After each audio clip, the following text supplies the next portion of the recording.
Hello, and welcome to this format. I'm your host, Alison Tiemann, and I am the founder of HoneyBadgerRadio. Today, I'm going to be covering a Medium article by Shannon Ashley, who is a single mama, full-time writer, and says it's not about being flawless, it's about being honest. Top writer in 10 plus tags. I wonder what those tags are. Oh, she has a Patreon account. She writes, the article she's writing is, "The fragile male ego has ruined online dating." But it doesn't stop there. Boy, this is going to be a treat. I read this and I'm like, I have to respond to this. Because this woman is delusional about her life and about her effect on her life. And it doesn't stop there.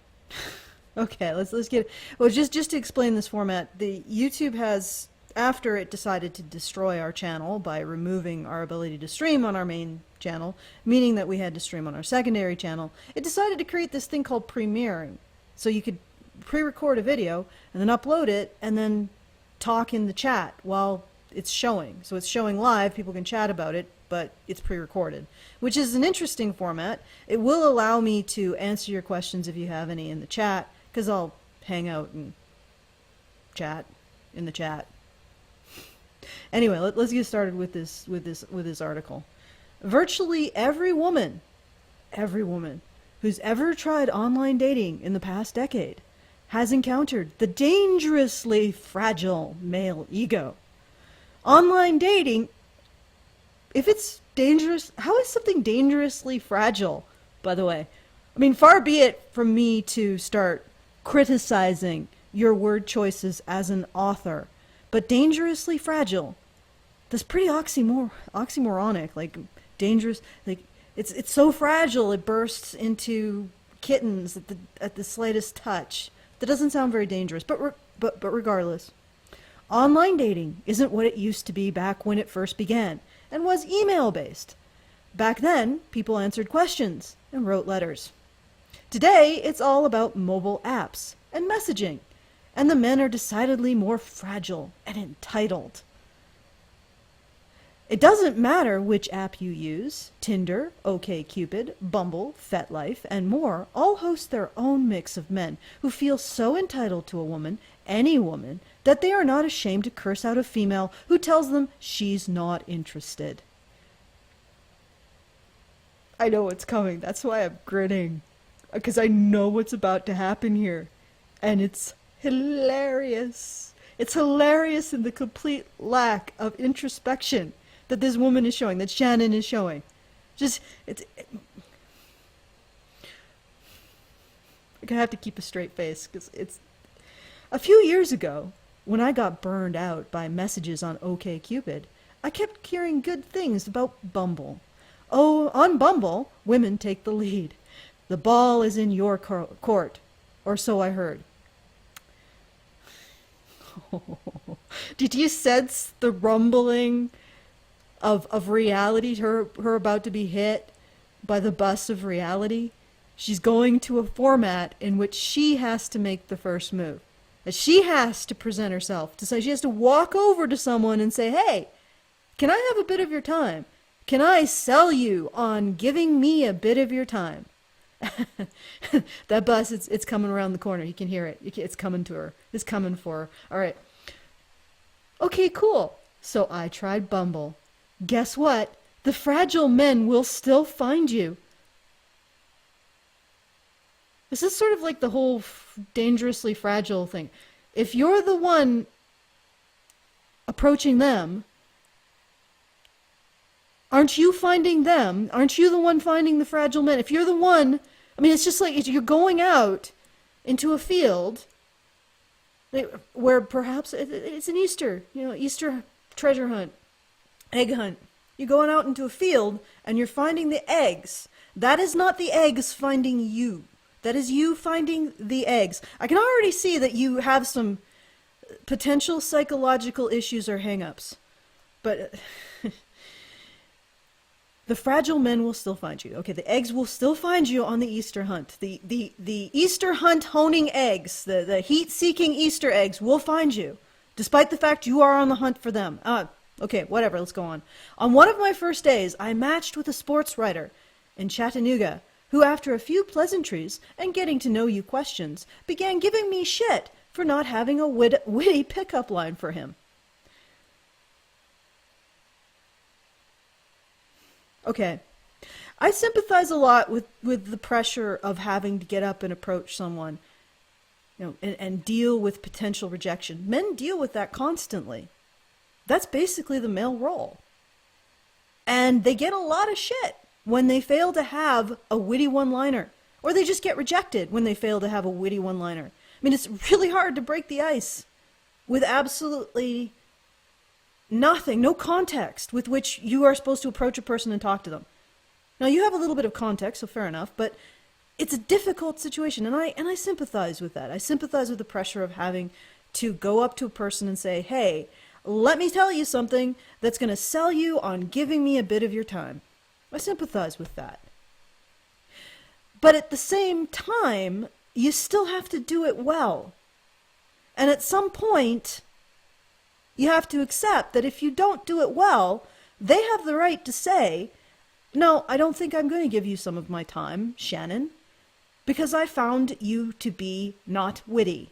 So you have to accept that. You have to accept the potential of rejection. Should you fail to entice somebody to want to spend time with you, Shannon, this is something that men understand, that women have the right to reject them. This is what's hilarious. This is her saying, this guy has a fragile ego. The person that she approached, who said to her, you're not witty enough for me, I don't feel like pursuing a relationship with you.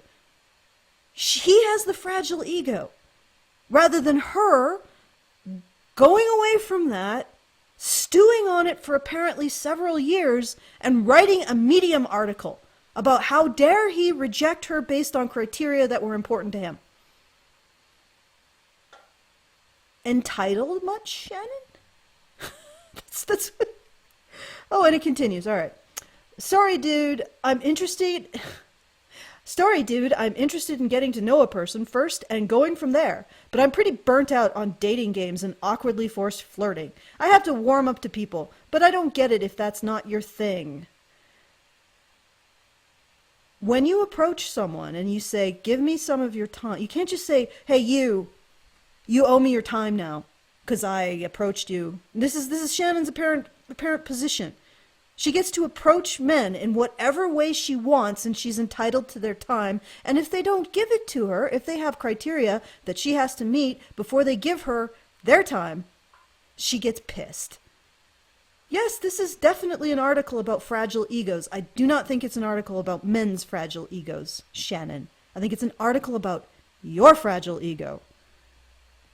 And also, being witty is an attractive quality. And it's not just a forced dating game. There are witty people in the world. Now, granted, if they come up to you with a sparkling one-liner and you're like, hey, I want to spend time with you, and then you find out that they're interesting besides that, you're not going to expect somebody to be witty every single moment that they're with you if you're in a relationship with them. But you can look forward to, the one or two sparkling insights every day that you were attracted to when they first came up to you and said, hey, would you like to spend time with me? I'm witty. It's not like being witty goes away after the first one-liner. So I don't even understand this. If he wants to be with a woman who demonstrates her ability to be witty, he's entirely justified in wanting that. And you did not demonstrate the ability to be witty. That means that you probably are not going to be witty in the future. If you can't go right out of the gate approaching somebody and being witty, it's his right to be like, I don't want you. You're not of interest to me. It surely was not his thing, and he made sure I knew it.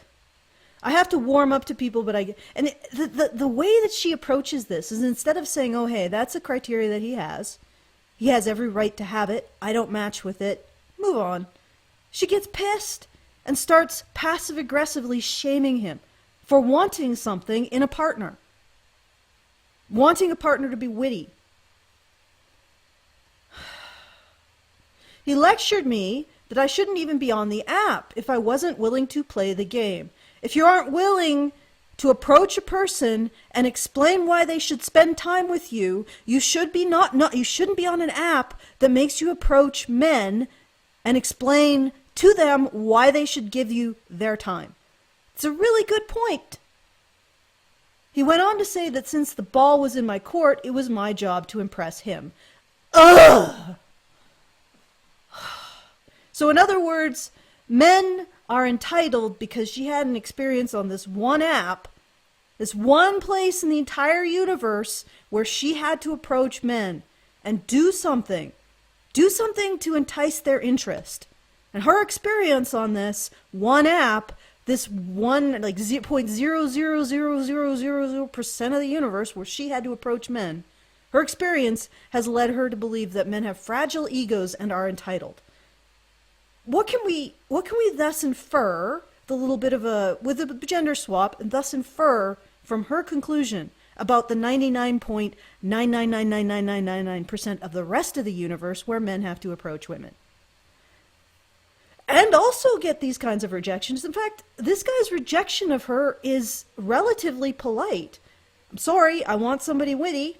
Even with her probably exaggerating it. Sorry, I want somebody witty. This is a situation where you're approaching other people. You need to get out of there, get out of your headspace that you're the one who's deciding, you're the one being approached, and you need to explain to these people that you're approaching that they should want to spend time with you. That's the mechanics of the situation you are now in. I mean, it's an opportunity to improve. This guy is giving her an opportunity to improve her salesmanship, her ability to approach, cold calling, It's giving her an opportunity to improve herself. And if you have no opportunities to improve, you have no self. Again, speaks to her particular mental landscape. I'm a romantic and an idealist, but I'm also a single mom in my 30s. That means I'm so over trying to impress a guy. Okay? Are you okay with the man who isn't impressive?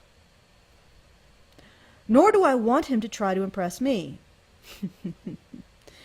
I take it this guy didn't try to impress you. I mean, seriously, if you don't want a guy who isn't out to impress you, you should have stuck with the first guy, except he didn't want you.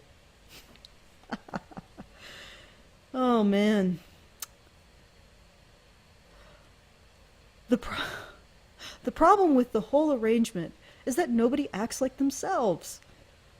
Call me crazy, but I don't want to fall for a shitty guy on his best behavior, only to find out months or years down the road that was all an act.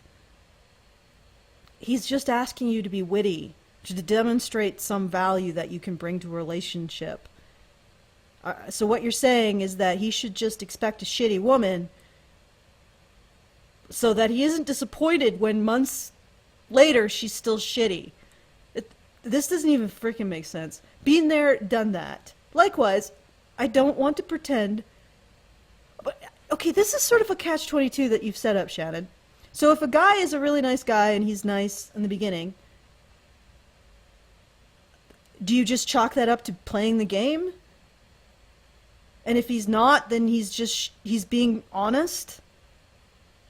Likewise, I don't want to pretend I'm any different than I am, because that's work. So a guy can fall for a fake version of me and then feel like he got a bait and switch when the real me is discovered. Wittiness is a skill and a talent. If you are witty once, it's most likely you'll be witty again, unless you've learned it from somewhere, which you'll find out eventually. Who wants to do any of that? Not me. No, thank you. But explaining myself wasn't enough for the sports writer. Giving him an out wasn't all right either. He could have just walked away, but has instead compelled me to tell me how it was. Would you have preferred if he had just walked away? Just exited, never spoke to you again, and not explained why, not offered you an opportunity to improve your approach, recognizing the mechanics of the situation you were in? Like, would you have preferred that, or would you still be writing a Medium article about how you didn't receive a response which demonstrates how entitled this man was to your time, felt he was to your time. For him, it was personal. I wasted his time, even though I was trying to save everyone time. Basically, he accused me of being a tease? Although I had been very upfront about my relationship style. Demisexual. Oh, God. Great. It's one of those. Let's find out. What is a demisexual? A demisexual is a person who does not experience sexual attraction unless they form a strong emotional connection with someone. It's more commonly seen, but in no means confined to romantic relationships. How does this word in any way relate to this guy having a brief conversation with you saying, hey, you didn't open with anything witty. I don't think we can make it. I don't think we can make it as a couple because I enjoy witty repartee in the morning over coffee with my partner. Bye. How does that have anything to do with you being a demisexual? Except you would think if you had actually been able to be charming in some way, that would start to elicit the emotional connection that leads to your sexual response. But this is now you're just reading random shit into the... I wasn't pretending to like him, but I was trying to figure out if I could. Well, so was he. And then he decided that, no, I can't like this person. And he told you. In case you were actually a witty person on a bad day. He was saying, it could have been as simple as that. You're a witty person on a bad day. Maybe lead with the wit. You're a writer? I think he even said that. Oh, wait. His over-the-top reaction when things didn't go his way made it easy for me to see that, no, I couldn't date the guy because I didn't like him. No, actually, you couldn't date the guy because he rejected you. But this entire article up to this point reads like a covert narcissist defending her own ego against the fact that she was rejected. He rejected you. You can't date him because he said no. As it so often goes with online dating, a girl disappoints a guy before they even really know each other, and he goes out of his way to let her know that it's not all right with him. Except that the disappointment is 100% on him for holding unreasonable expectations from a basic stranger who owes him nothing. Okay, but you're a basic stranger who wanted to become something more with him. You went up to him and you said, please, give me your time. I would like some of your time, please. And he said, no, you're not witty enough. And you're saying that he feels entitled to your time? What? You felt entitled to his. You felt entitled to his time despite not measuring up to the standards that he had for a partner. At that point, you gotta go. Bye. You lost. Don't let the door hit your ass on the way out, lady. You have been fired. And what you're saying is the fact that he had this desire, this particular bar he wanted you to get up to, and you failed to, because he had that means he was entitled to your time? And again, it's not unrealistic expectations of a stranger. It's realistic expectations of a potential partner. Somebody who you're going to be giving time to.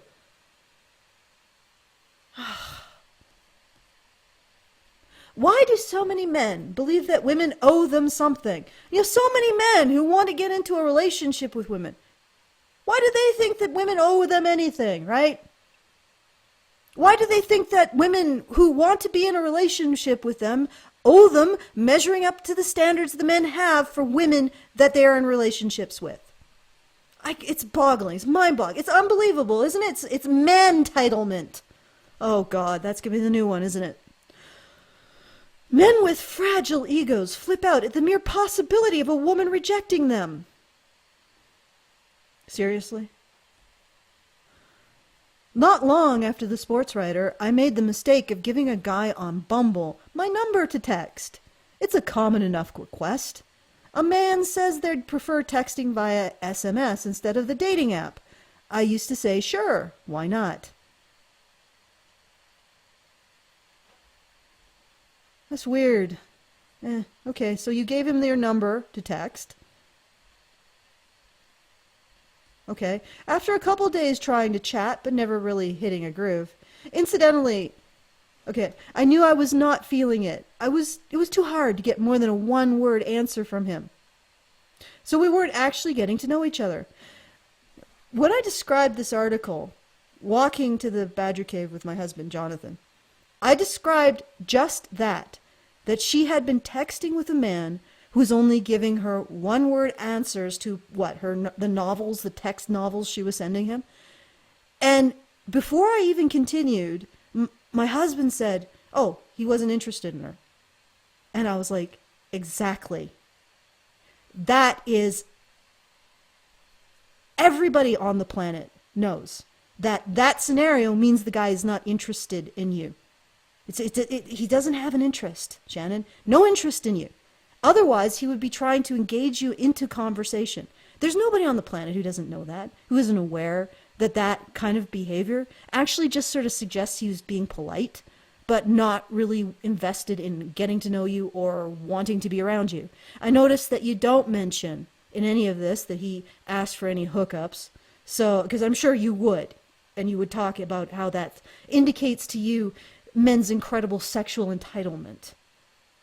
So the fact you don't tell me that he wanted to have hookups means he probably didn't. He never mentioned that. So all he did was, in response to whatever novels you were sending him, he responded with a single one word. Mostly likely, as I said, to be polite. And everybody in the world, and probably a few alien species, could look at that and say, yeah, the likelihood is he wasn't interested in you, Shannon. Once again, the door hits you on the way out. On the way out. Hits your ass on the way out as you fail. But that's not your takeaway. And to be honest, I think that it's such an obvious thing. Like almost everybody will recognize that in that scenario that he's not interested in you. I think you also picked up that he wasn't interested in you. And what she did was some serious passive-aggressive trolling. And I'll read out what she did in response to his lack of interest in her. I wrote that I wasn't feeling a connection and I wouldn't keep texting. I apologized for the trouble, but said I prefer to be honest. Like, instead of just being like, okay, it's obvious he's not interested, stop texting him. She presumed a level of interest on his part that wasn't there. She essentially gaslighted him and said, oh yeah, you have more interest in me and I'm politely responding to you, which was the other way around. She gaslighted him about that, presumed a higher level of interest than he was actually expressing, and then rejected him. A preemptive breakup. Mm-hmm. This is an incredible idea. Yeah. So I'm afraid that I am going to have to break up with you. I mean, I'm just reading this, I'm like, wow, that's some really serious passive-aggressive trolling. Once again, the covert narcissist defends her own ego by turning a situation where she's obviously being rejected into a situation where she's rejecting the guy. Wow. You're good at that. I'll give you that. My message was not well received, as it wouldn't be. I'm sure if I got a message like that, I would be pissed off too. I mean, I know the feeling of getting these kind of like when you get shoved into these kind of passive-aggressive catch-22s, where the person is essentially presumed some attitude or emotion on your part which you actually don't hold, and then fucked with you based on it. Because it's fucking frustrating. Now, if I had been friends with this guy, I would have said, just say, okay, and then move on. Don't even bother engaging with this human, because you know the next step is that she's going to talk about all of this shit behind your back in a Medium article. But that's not what he did. He didn't take the high road.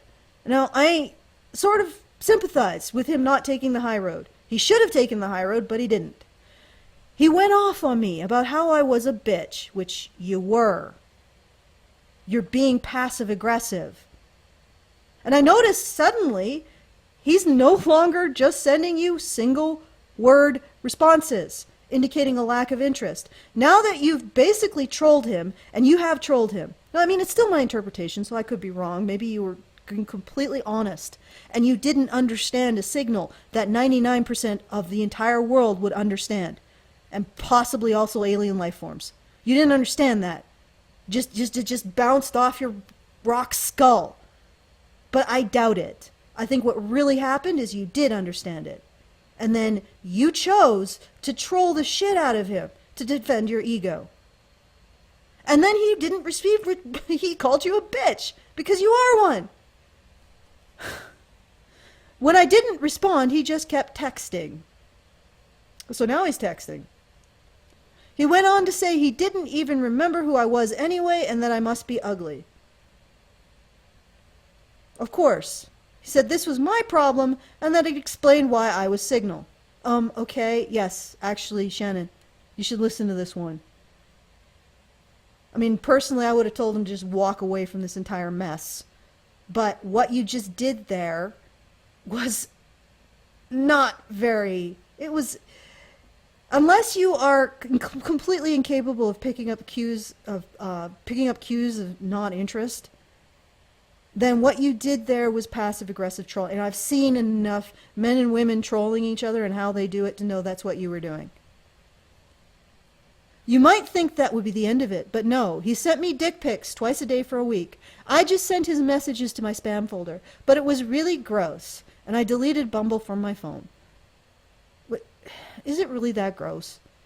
I mean, if you have a son, you've seen a dick. And it's not like dicks have a really wide and interesting range of features. Generally, once you've seen one, most of them are similar. At what point does it stop being gross? And just be like, yep, it's a dick. I would tell him, once again, sending dick pics. And when I told my husband, he was like, what? Why would you do that? And I would also agree that's dumb. This guy is lowered himself to her, to what she was doing. Lowered himself to trolling her. She trolled him like a woman trolls a man, and he trolled her like a man trolls a woman. Congratulations. You actually, if you had managed to text more than one word to each other, you might have had a good relationship until it exploded violently. And by exploding violently, I assume that Shannon would be the one blowing his head off. All right, so I just sent his messages to my spam folder. Well, problem solved, right? Not for Shannon. She also has to delete the app that had absolutely nothing to do with this, because this is an interaction that took place completely off of Bumble. But, let's blame Bumble for this. When men behave badly, women are conditioned to not only accept it, but expect it. First guy rejects her because she's not witty. That is a man behaving badly. Because obviously any criteria for rejecting her is wrong. Or maybe it was just that he told her, this is why I'm rejecting you. Women are conditioned to, okay, so why aren't you just accepting it? Well, yeah, you're conditioned to expect it because everybody says men are horrible. But if you are conditioned to accepting it, why do you complain so much? Like, in general, women complain a hell of a lot about men's behavior. They have entire government-funded organizations to complain about men's behavior. I find it ironic that crazy is so often used to describe spurned women, when the egos of fragile men have been much more commonly irrational. Yes, women can display the same behavior, yet men have made this shit a genuine trend. First of all, the first guy wasn't spurned. He just didn't like you. He rejected you. The second guy most likely rejected you and was responding politely, but trying to shake you off because you had his phone number. Hey guys, if you're on Bumble, maybe you should stop doing that if you don't want to be approached by a woman you're not interested in.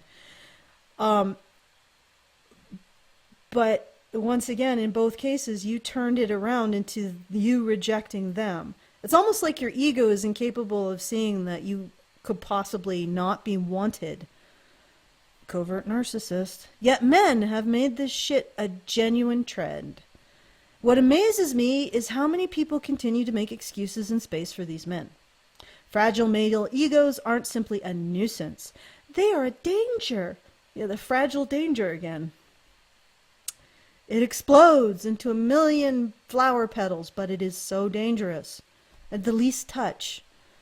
These men change the way women conduct themselves online. Being angrily text-bombed can be scary.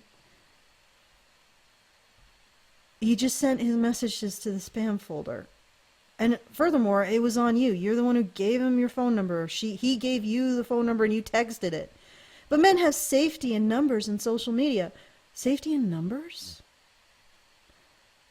And social media. So men have social media. I was stunned the other day when a woman complained that her post talking about a sexual assault was taken down by Facebook because she wrote, "Men are pigs."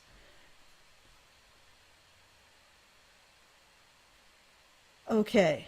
Honestly, I wouldn't personally make a post that called men pigs, only talked about men's fragile egos, men as a groups. I wouldn't. God, this writing is so passive. It's like this I want this person to have some sort of tag on her so my smartphone alerts me if I'm ever within 20 feet of her. So I can just, or like 100 yards of her so I can go the other way. She's so...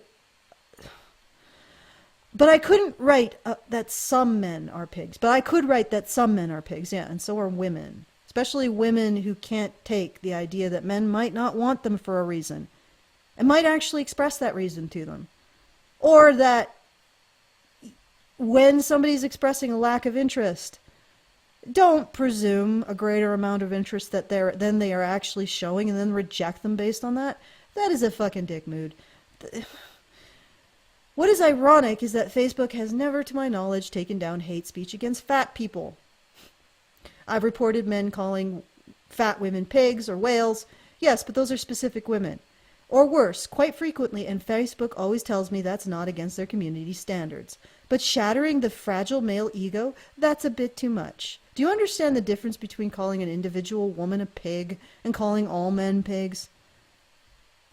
It all points to a much larger problem. As a culture, we haven't successfully taught enough men how to manage their own expectations, disappointment, and emotions. The first man rejected you. The second man basically rejected you, but apparently was still texting you for whatever reason in a manner that suggests he had no interest in you whatsoever. And then you presumed he still had an interest in you and rejected him. And he got pissed. You gaslighted him and he got pissed. I understand that guy shouldn't have done that. He should have just walked away as soon as this woman gaslighted him. And just been like, I'm not even gonna deal with it. But you managed to trigger his anger. Congratulations. Obviously, that's why we got incels proudly trolling any woman who takes on these issues. If a good man steps up to talk about the fragile male ego among his peers, these same incels will have no problem shaming him too. It's a cringeworthy and incredibly widespread case of men behaving badly.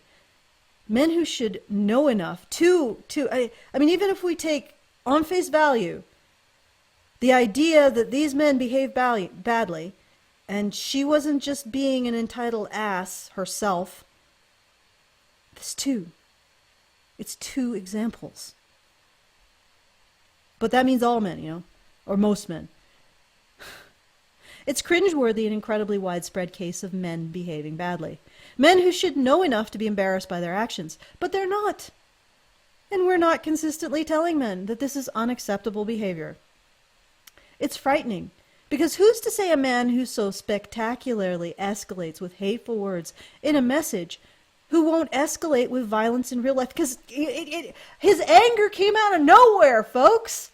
He just bombed her with her anger because this guy who wasn't even giving her one word in response, or he's only giving her a word in response, who obviously had no interest in her. Fairly obvious to most people. As soon as she said, "You know what, I'm not in," I've been polite in entertaining you so far. Polite. But now I have to reject you. Because you're not witty enough for me. That's what's fucking hilarious about this all too. Because you're not eloquent enough for me. I got to reject you now. Because I'm not feeling it. That's what she does. And he goes, what? I wasn't even... Mindfuck! Why did you just do this? Gaslighting! And then goes off the bend. No, that just came out of nowhere. And it is actually funny because the first guy rejects her for not being witty, and the second guy rejects her for... Or no, she rejects the second guy's... Well, she presumes the second guy's interested in him and in her, and then rejects him based on not being communicative enough. Without any self-reflection. Oh God, this is way too long. It's frightening. Because who's to say that a man who so spectacularly escalates with hateful words in a message won't escalate with violence in real life? Getting angry texts from a man you hardly know because you didn't get back to him quickly enough for his liking isn't only annoying, it's scary. Because we don't know where the escalation will end. Play stupid games, win stupid prizes. You gaslight and then you passive-aggressively troll and you get an anger response. I mean, it doesn't come out of nowhere. Although I imagine it must be a frightening experience to be someone like this woman. I mean, she's basically going around passive-aggressively trolling people and just being like, why are they so angry at me? Oh, I'm an innocent victim. I never do anything to warrant this. There's so much talk lately about the way assault allegations can ruin a man's life.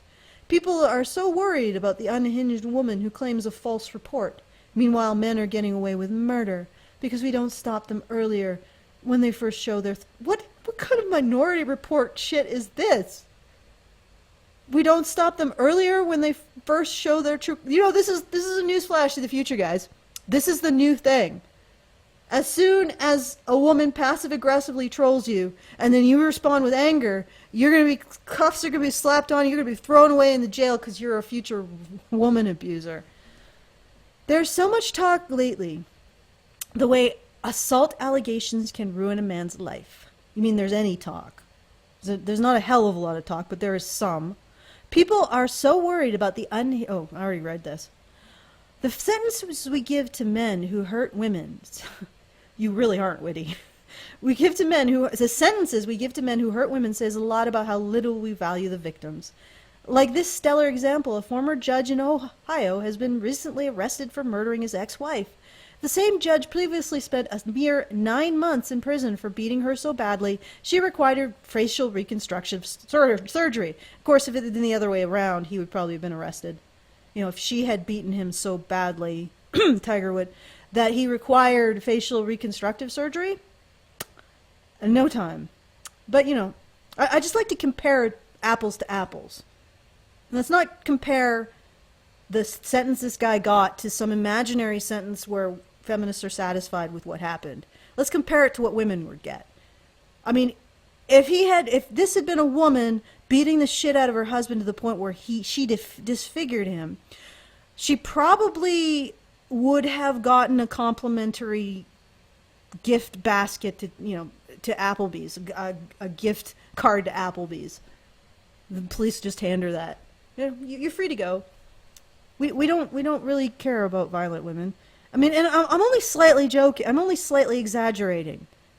And it would have been more likely that he would have been arrested, even though he's the one who was beaten. He would have been arrested, not her. So yeah, this is a miscarriage of justice, I guess. Even though if it had been a woman, she wouldn't have gotten any time at all. What's your point? Could this murder have been prevented if punishment were more severe? We'll never know, but this time he wounded an officer, so I'm betting his overall sentence will be much harsher as a result. What are you comparing this to? Men get harsher sentences when they murder their wives than when women murder their husbands. This is a statistical fact. So what the hell are you comparing this to? If you're comparing it to the treatment a woman would have gotten for beating or murdering her husband, well, she might not have served any time at all. Of course, this is also in Ohio, a state where certain lawmakers care more about forcing women to carry their pregnancies rather than protecting these women from harm. Abuse should not be tolerated or expected. Some people might think that it's a leap to connect the dots to the fragile male ego from online dating meltdowns to domestic abuse and murder. I would hope that most people do. I would hope at this point most people are like, what the fuck are you on? I say that every time we fail to curtail this bad behavior in dating, we are only encouraging greater abuse. And the first example that she used was simply a guy who said, "You're not witty enough, I'm not interested in you." This is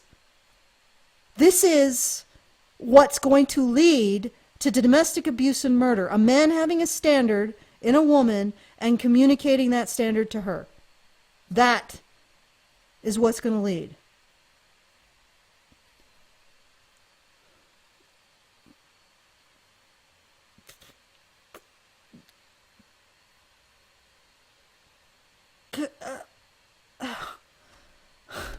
Unwarranted tirades are abusive.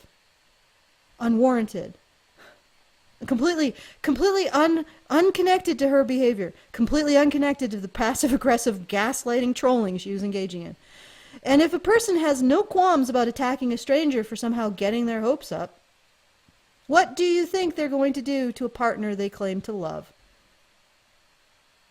So a person who would attack a stranger, obviously, this indicates that a person would attack a loved one. Because when you love someone, you hate them even more.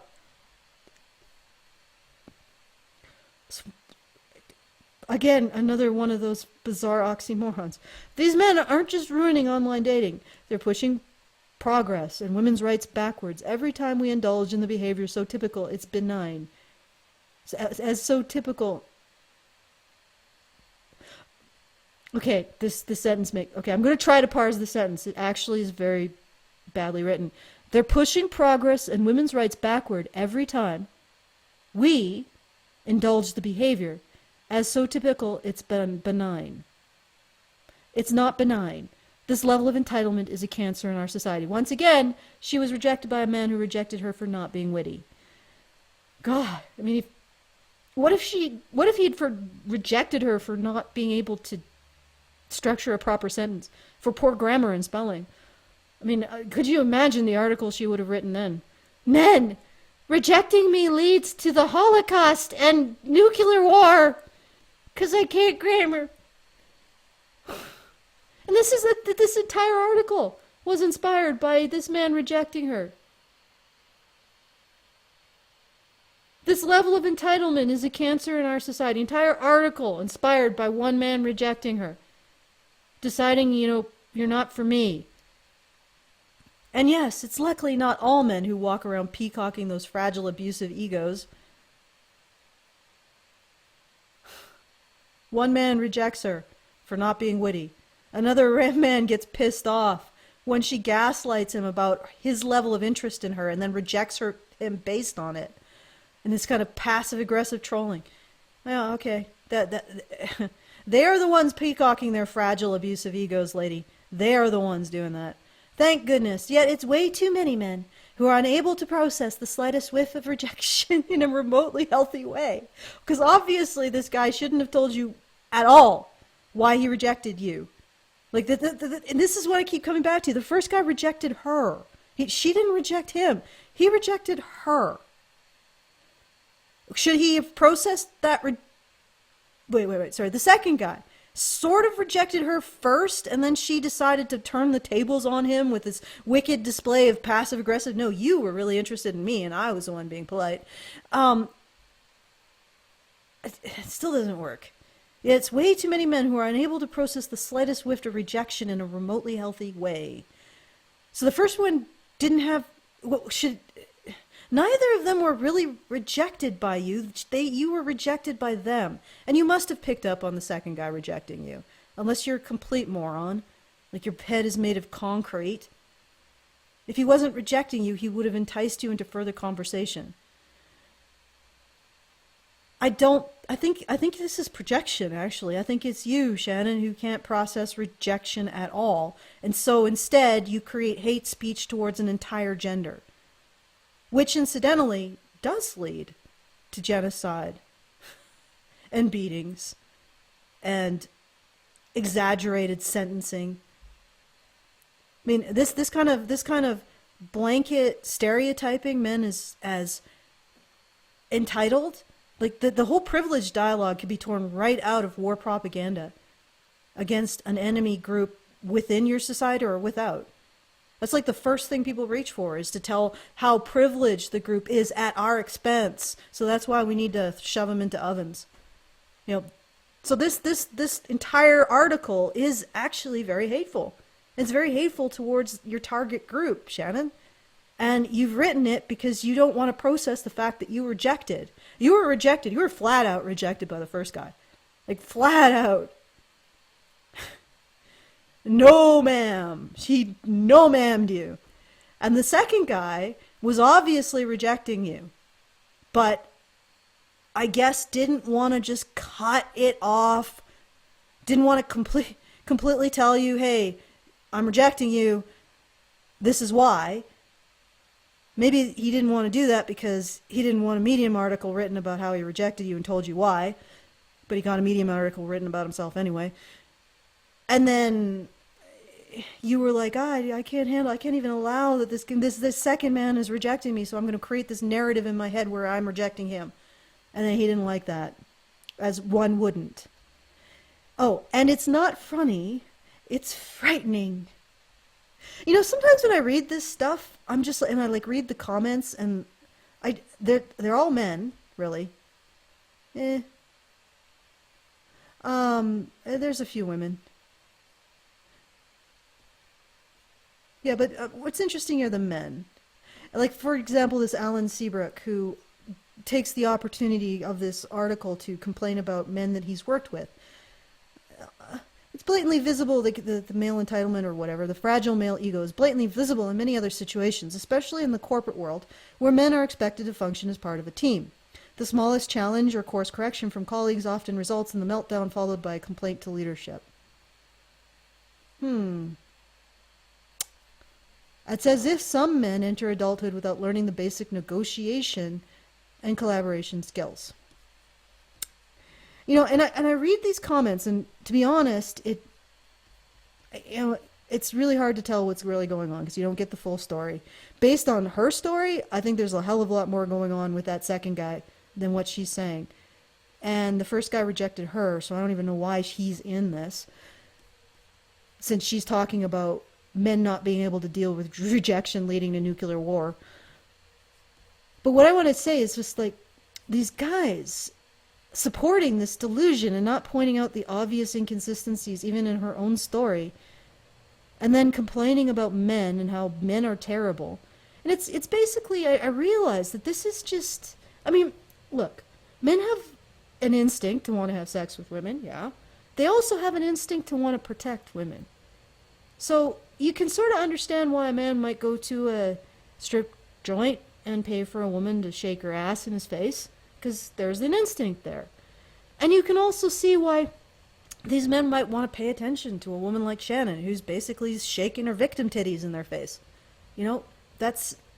And I wonder if maybe I'm just, you know, a buzzkill. Like, I'm just a prude going into their sexual exchange and saying, what? Well, stop that. Why are you doing this? This is unacceptable behavior. Shannon, you shouldn't be shaking your victim titties in Matt Miller's face and Jason Abdilia's face and where's the other guy? Alan Seabrook's face and Kevin's face. You know, you shouldn't be doing that. That's uncouth. It's unacceptable. But maybe it's like these people, maybe they're just having fun with it, you know?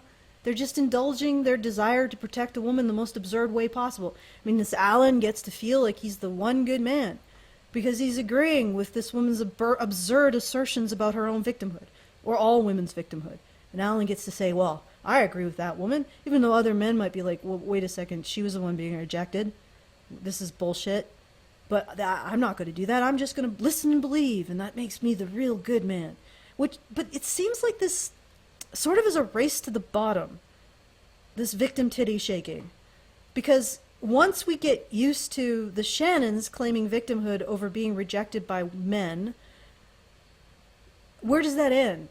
Like, if the whole dynamic is this guy gets to feel like a one good man because he's listening and believing the most absurd assertion of female victimhood possible. I mean, how absurd does it get? Will the next thing be like female serial murderers who say, yeah, I killed 18 men and I stabbed them with a knife, but then I got a paper cut in the process? And it's like, it's really stingy.